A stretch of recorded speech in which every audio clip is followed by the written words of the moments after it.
I thought if I stop and turn round, they'll say, "Oh my goodness, she's coming back," and then they would shoot me.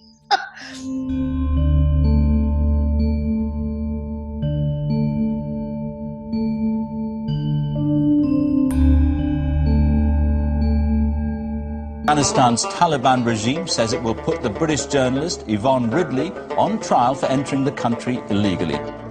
Worryingly, the Taliban have hinted they might claim she was a spy for Western special forces. The moment I was arrested, I was terrified because I had fallen for all of the Western propaganda that these were brutal, evil men who hated women. So I really didn't think that I was going to see the sunset that night. I just thought, this is the end for me. So I was quite frozen with fear. And I was taken to the intelligence headquarters in Jalalabad.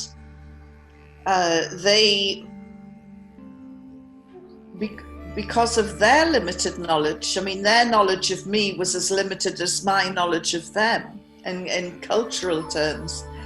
And they thought I was an American spy because they didn't recognize my accent. They thought it was, it's from the north of England, near the Scottish border. And I tried to tell them we don't all speak like the Queen.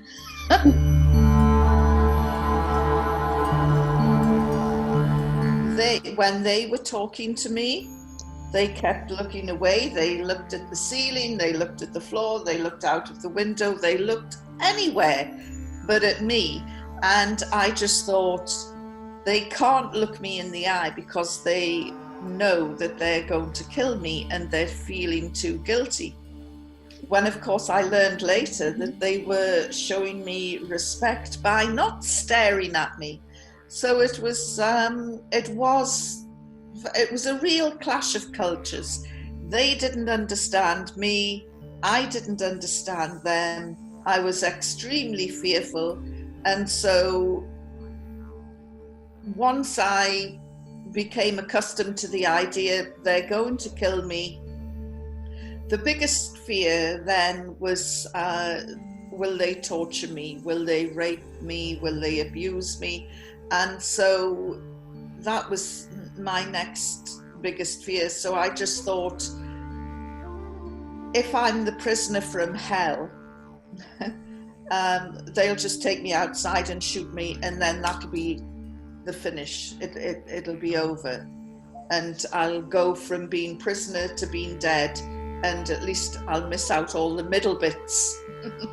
And so that was my strategy.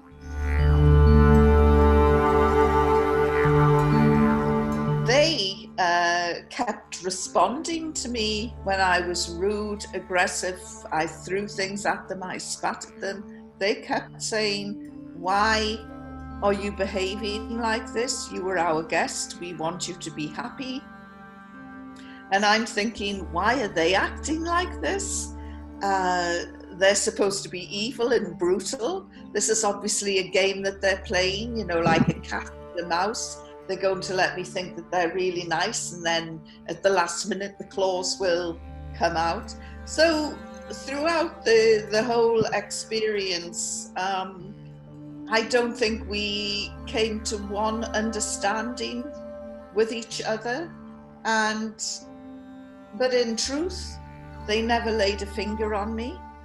They never touched me. They didn't respond in an aggressive manner. If they were upset with me, they just got up and walked out. You know, we don't want to talk to you. And so it was not what I expected. I'm sure I wasn't what they expected. At the Sunday Express, her employers insist she's a bona fide journalist who only entered Afghanistan to report on the humanitarian situation. And after 11 days, I was released on humanitarian grounds, even after the war had started. And I don't know who was happier when I walked back into Pakistan, whether they were glad to see the back of me or I was happier just to get away from them. But it was only on the point of my release, as I was walking towards the Pakistan journalists, that I started to think about my time in captivity. And the journalists were shouting, "How did the Taliban treat you?" And I'm walking towards my colleagues from the Pakistan media, and I thought, you know, these guys treated me with courtesy and respect. And then I thought, gosh, how did I treat them?